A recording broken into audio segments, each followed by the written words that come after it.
We're going to step into a contemplation, a healing contemplation. So I want to share that with you. We have a bit of silence in between, and then probably repeat it one more time. Healing involves an understanding of what the illusion of sickness is for. Healing is impossible without this. Healing is accomplished the instant the sufferer no longer sees any value in pain. Healing must occur in exact proportion to which the valuelessness of sickness is recognized.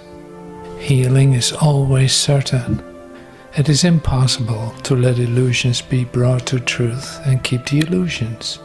Truth demonstrates illusions have no value. Healing will always stand aside when it would be seen as threat. The instant it is welcome, it is there. Where healing has been given, it will be received. Healing cannot be repeated.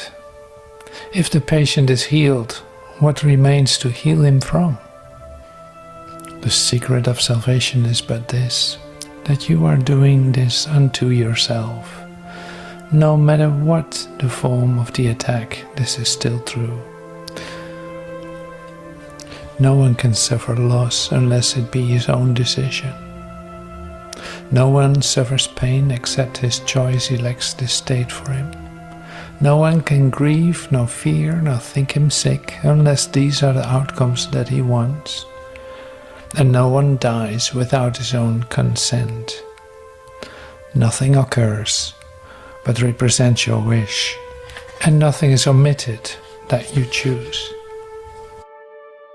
Healing and atonement are not related, they are identical. There is no order of difficulty in miracles because there are no degrees of atonement. The offer of atonement is universal. It is equally applicable to all individuals in all circumstances. What is the role of words in healing? Strictly speaking, words play no part at all in healing. The motivating factor is prayer or asking. The prayer for things of this world will bring experiences of this world. If the prayer of the heart asks for this, this will be given because this will be received. What keeps the world in change but your beliefs, and what can save the world except yourself? Belief is powerful indeed. The present now remains the only time. Here in the present is the world set free. Healing is the gift of those who are prepared to learn there is no world and can accept the lesson now. Healing is release from fear. Healing will flash across your open mind as peace and truth arise to take the place of war and vain imaginings. Healing is freedom, for it demonstrates that dreams will not prevail against the truth. Healing is shared. Healing is strength. So, sleeping child, I hope I don't wake you up. Or actually I do hope I wake you up. So today is healing is shared in the Transition Doula. So welcome to the Transition Doula. We started with a healing contemplation, looking at ideas as, is healing certain? How does it work, healing, and all this? Now I'm not going to elaborate too much on what healing is, but I do like the idea that it is shared, and that in the sharing it actually is happening, and that's not a concept, but that's something you can experience. Now, does that happen? Is that happening to you? Because that's in fact the thing that matters. Are you experiencing healing? That's what this is about. And so that's an honest question. And then, so in your transition doula career, and you as standing next to your brother in all of his affairs, in fact, you stand next to your brother. You are recognizing that you're one with him. You're recognizing that you cannot separate yourself from him because you've tried. And now you have come to the conclusion it doesn't work. I'm not separate, no matter what I try. So that means I'm coming closer to the point where I'm actually allowing the pain that my brother's feeling to feel that myself, in fact, not dissociate myself from it with, okay, that's your part, I don't want it.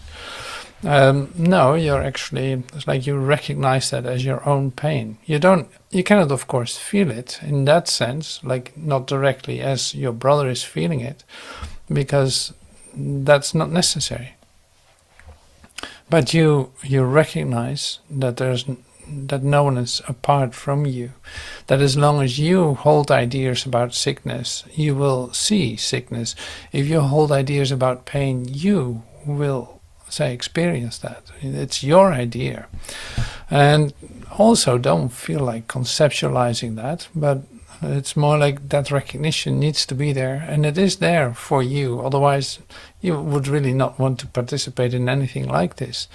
Because this is not so easy in that sense. It's not so easy to release the habits that you had or the patterns that you were used to as a human being. Now, if somebody's sick, you could say, like, you don't have to see him as sick. And if somebody's in pain, you don't have to, say, feel that pain literally, trying to demonstrate that yourself, but you're not dissociating. That's what I said. It's like you're not dissociating from it. No, you can still love your brother totally. It is not that you need to have an idea about it or anything.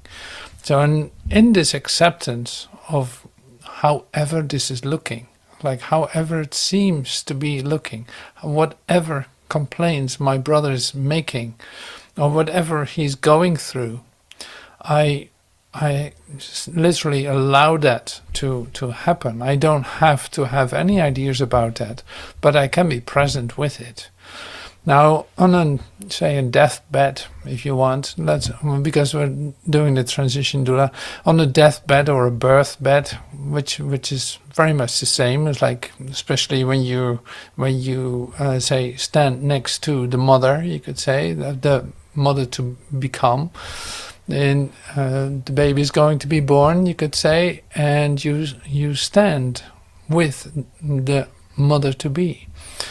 So she's in a transition from being a woman to suddenly also being a mother, being born into being a mother. And this can also be when you're with someone that appears to be on deathbed. It's like you stand next to the one. And now, is healing possible? Yeah, healing is always possible. Is it certain? Yes, it's absolutely certain. Does it matter how it's going to look? Like, do you need to register the healing? No, that's not necessary. So this all is more like for you a relief not to have to do that. So you don't have to be concerned with that. Now, this is in a very practical sense a great, an incredible gift, because all these things you might be confused about, in the sense of you sit next to someone, but you also have learned, like, well, there's no such thing as sickness. Now, what am I going to do? This person seemed to be, like, ill, and now what? How do you deal with that? Do I need to heal this person? Do I need to do anything with it? And then it's in fact, no, unless it is asked, it can be given. Like, you're not going to heal everyone that you walk around with. No, you in fact ask and listen. This is what was in the healing contemplation too. How does this work? Well, it works by asking, by prayer, by asking.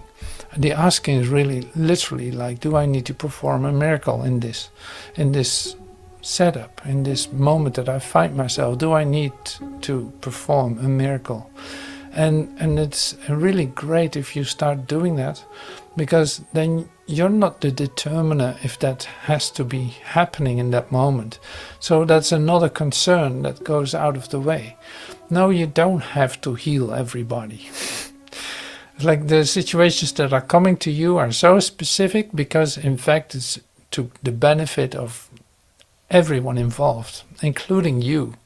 So this healing that can occur has everything to do with you, to bring it back to yourself. Like it has to do with you, not in fact with anyone else. Now if you are, say, inspired to perform a miracle, which could take any kind of form, that will be given too. Like it is not that you do something, no, it's you're open to receive that and open to give it. You want to give everything to your brother. In fact, it is that. It's like you wholeheartedly want to give everything to your brother without holding back or without having any concerns or ideas about it.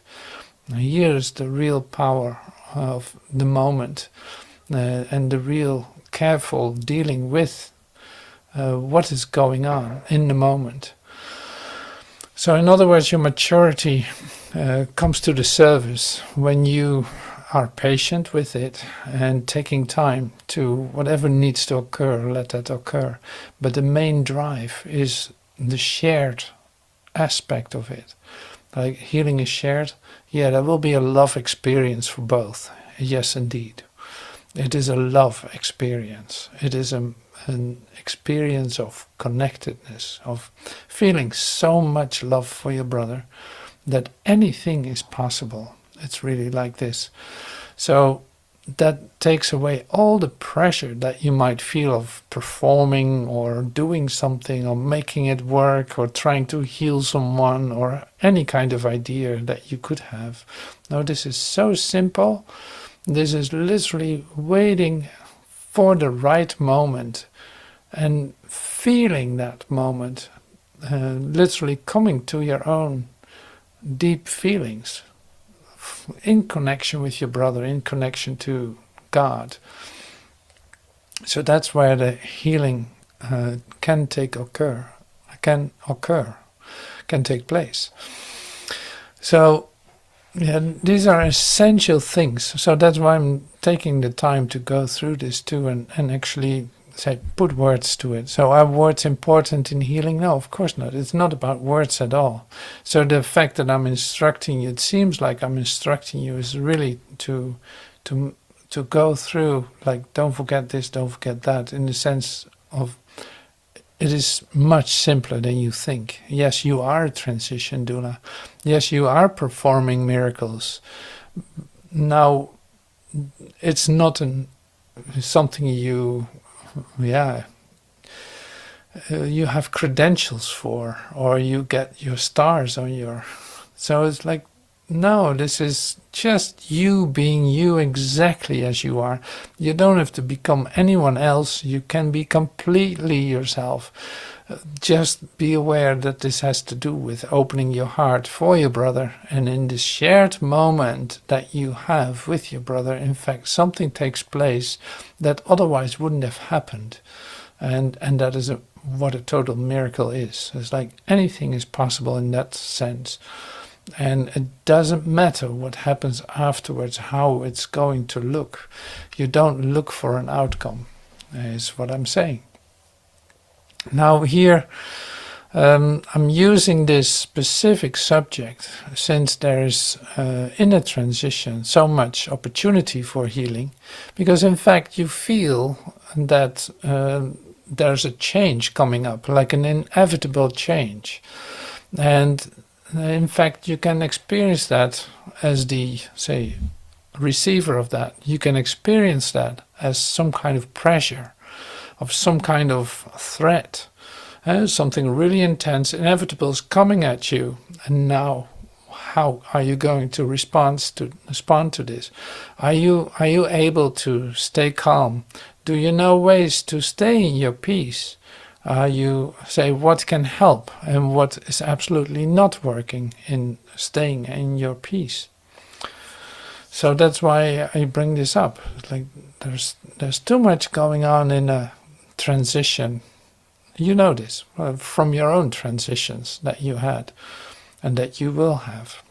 Like these transitions are always like big changes in your life where something inevitable is going to happen.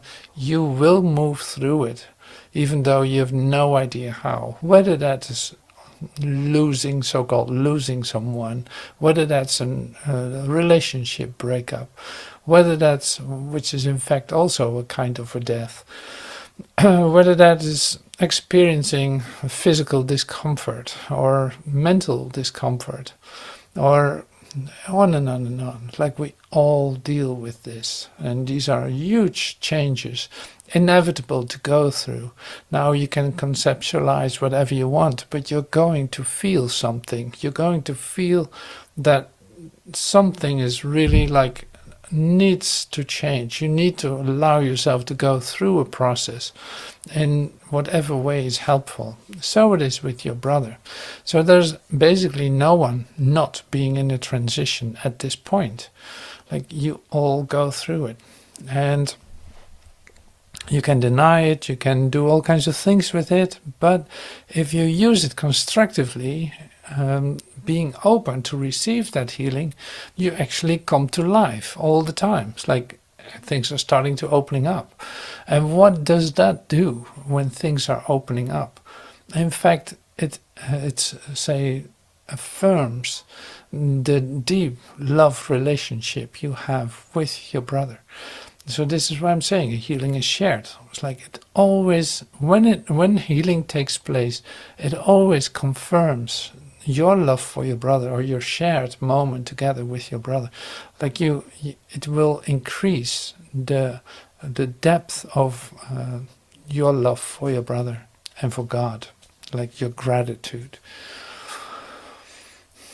So that's why you don't want to miss out on this.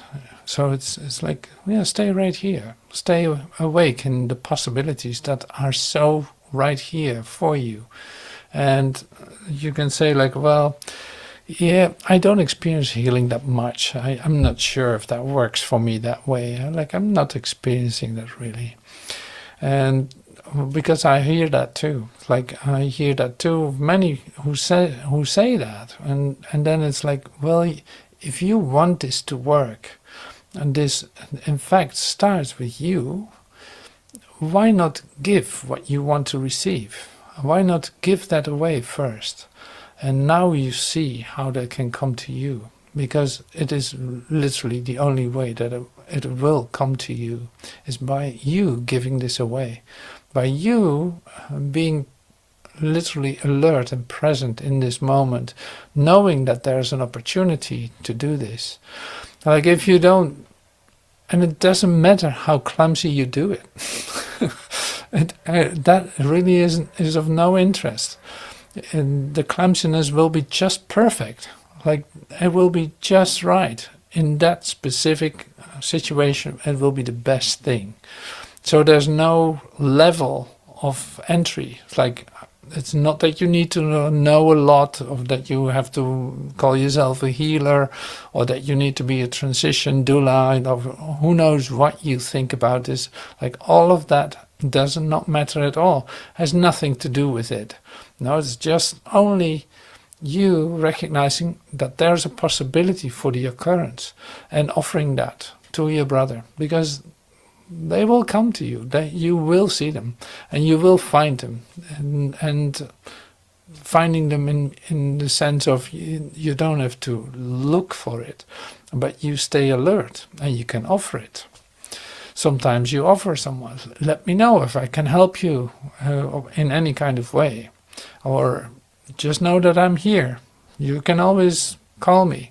I'm right here, and this is literally you becoming open, in fact, to be involved in healing, to let that come to you, to give it away, which is the same thing.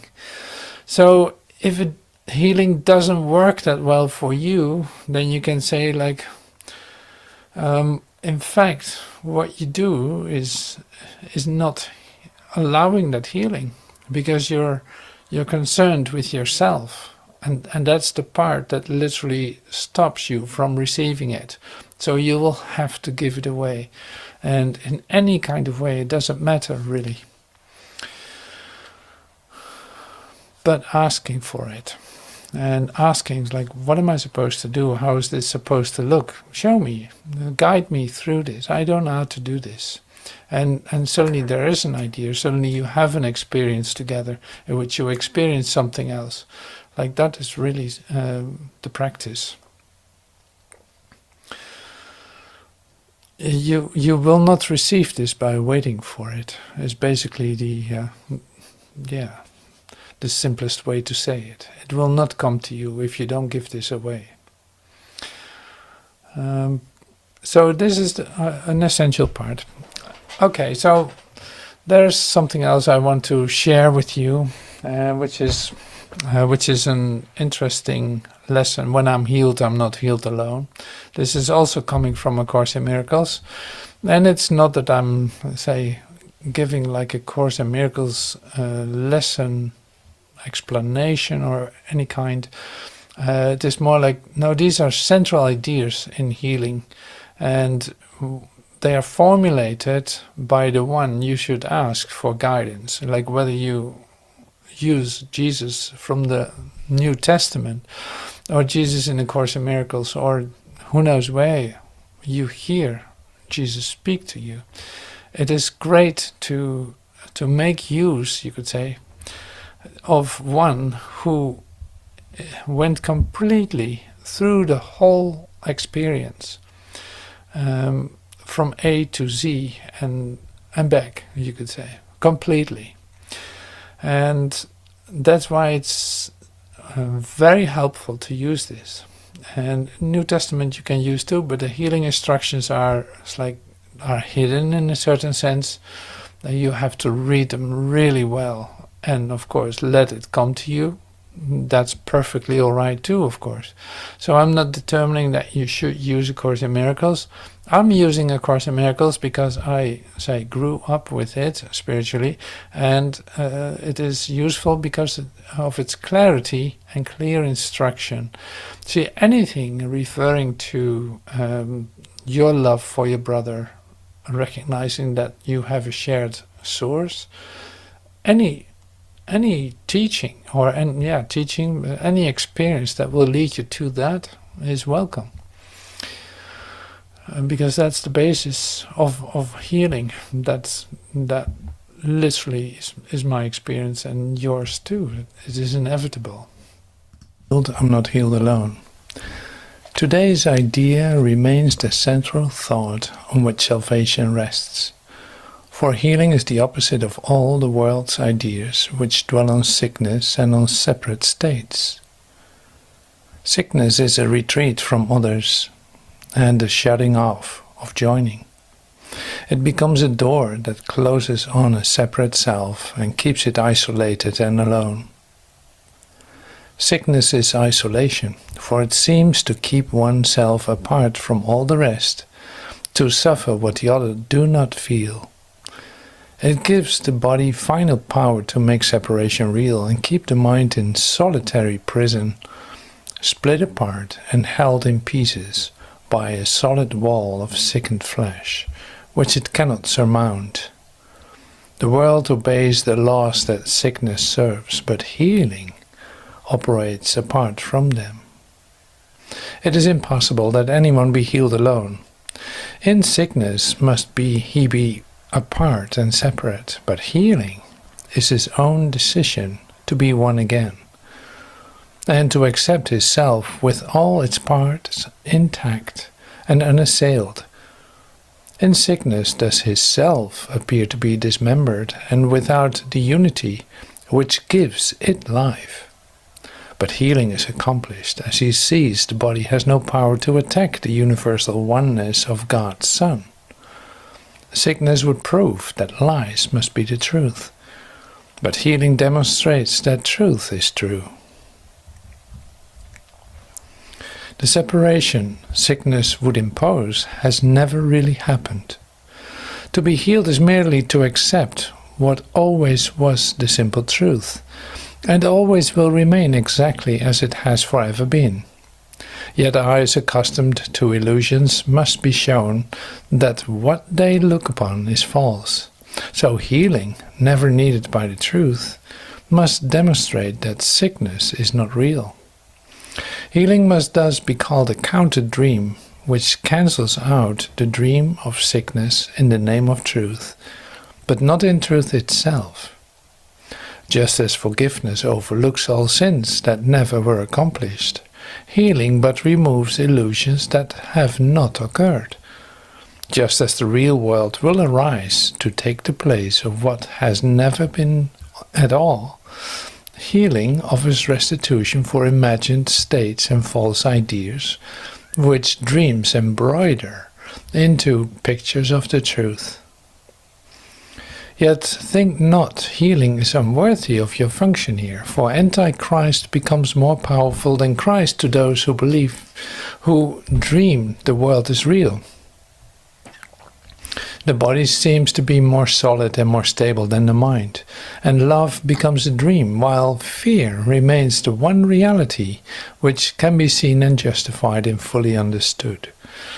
Just as forgiveness shines away all sin, and the real world will occupy the place of what you made, so healing must replace the fantasies of sickness which you hold before the simple truth. When sickness has been seen to disappear in spite of all the laws which hold it cannot but be real, then questions have been answered, and the laws can no longer be cherished nor obeyed. Healing is freedom, for it demonstrates that dreams will not prevail against the truth. Healing is shared, and by this attribute it proves that laws, unlike the ones which hold that sickness is inevitable, are more potent than their sickly opposites. Healing is strength, for by its gentle hand is weakness overcome, and minds which were walled off within a body free to join with other minds to be forever strong. Healing, forgiveness, and the glad exchange of all the world of sorrow for a world where sadness cannot enter are the means by which the Holy Spirit urges you to follow Him. His gentle lessons teach how easily salvation can be yours, how little practice you need undertake to let His laws replace the ones you made, to hold yourself a prisoner to death. His life becomes your own as you extend the little help He asks in freeing you from everything that ever caused you pain. And as you let yourself be healed, you see all those around you, or who crush your mind, or whom you touch, or those who seem to have no contact with you, healed along with you. Perhaps you will not recognize them all, nor realize how great your offering to all the world when you let healing come to you. But you're never healed alone, and legions upon legions will receive the gift which you receive when you are healed. Those who are healed become the instruments of healing, nor does time elapse between the instant they are healed and all the grace of healing it is given them to give. What is opposed to God does not exist, and who accepts it not within his mind becomes a haven where the weary can remain to rest.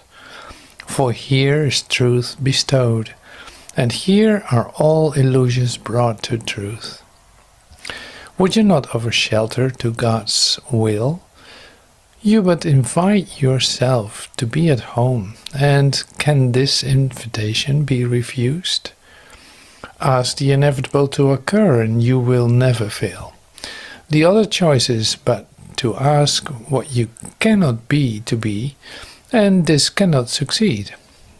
Today we ask that only truth will occupy our minds, and that thoughts of healing will this day go forth from what is healed to what must yet be healed, aware that they will be both occur as one. We will remember as the hour strikes, our function is to let our minds be healed, that we may carry healing to the world, exchanging curse for blessing, pain for joy, and separation for the peace of God. Is not a minute of the hour worth the giving to receive a gift like this? Is not a little time a small expense to offer the gift of everything? Yet must we be prepared for such a gift, and so we will begin the day with this, and give 10 minutes to these thoughts with which we will conclude today at night as well. When I'm healed, I'm not healed alone, and I would share my healing with the world. That sickness may be banished from the mind of God's one Son, who is my only self. Let healing be through you this very day, and as you rest in quiet, be prepared to give as you receive, to hold but what you give, and to receive the word of God, to take the place of all the foolish thoughts that ever were imagined. Now we come together to make well all that was sick, and offer blessing where there was attack. Now will we let this function be forgot as every hour of the day slips by, remembering our function with this thought. When I'm healed, I'm not healed alone. And I would bless my brothers, for I would be healed with them as they are healed with me. When I'm healed, I'm not healed alone. All right, so continuing with the last, I think it's the last paragraph. Let me see. So you go deeply into these expressions. It's like, wow, I was totally into it when I was listening to it. Wow. So I want to just take a look at this. Let healing be through you this very day, and as you rest in quiet, be prepared to give as you receive, to hold but what you give, and to receive the word of God, to take the place of all the foolish thoughts that ever were imagined. Now we come together to make well all that was sick, and offer blessing where there was attack. Nor will we let this function be forgot as we every hour of the day slips by, remembering our function with this thought. When I'm healed, I'm not healed alone. And I would bless my brothers, for I would be healed with them as they are healed with me. Let healing be through you this very day. And as you rest in quiet, be prepared to give as you receive, to hold but what you give, and to receive the word of God, to take the place of all the foolish thoughts that ever were imagined. I like this specific part in this lesson because it tells me about the possibilities, in fact. And also it's like the possibility of extending this to your brother, for one thing, and at the same time staying present, literally allowing healing through you, taking time to let it occur with whoever you are, in whatever situation. Like this is literally applicable to every situation. You don't have to sit with a sick person to allow healing. No, if I'm making anything real in this world, in fact, I'm in sin, if you want to put it like that. If I allow healing through me, I stay in this present moment and in fact allow the collapse of a whole world, literally in this instant. This shifts the whole paradigm, you could say. This shifts everything. This is your omega point, your quantum healing point inside yourself that you take with you. So bring it up back to right here, right now. taking time, not to respond immediately, but taking time to let healing literally come through you. For yourself, for your brother, yeah, it doesn't really matter, does it? Like, no, that's the same idea. So you take time to let that occur through you. Now this is just amazing. Like, because if you come into a quiet, into a peace of mind, or into the rest of your mind, you could say, if you're not distracted by your thoughts or considerations or perception, and suddenly you come to the place where you are at ease. Literally, where's the disease when you are at ease, you could say. Like, no, the dis-ease is literally the place where you're distracted. So it is not just the sick one who has that. No, you are diseased when you lose this moment to allow healing through you. That's the occurrence. And that's our practice, like the transition doula practice.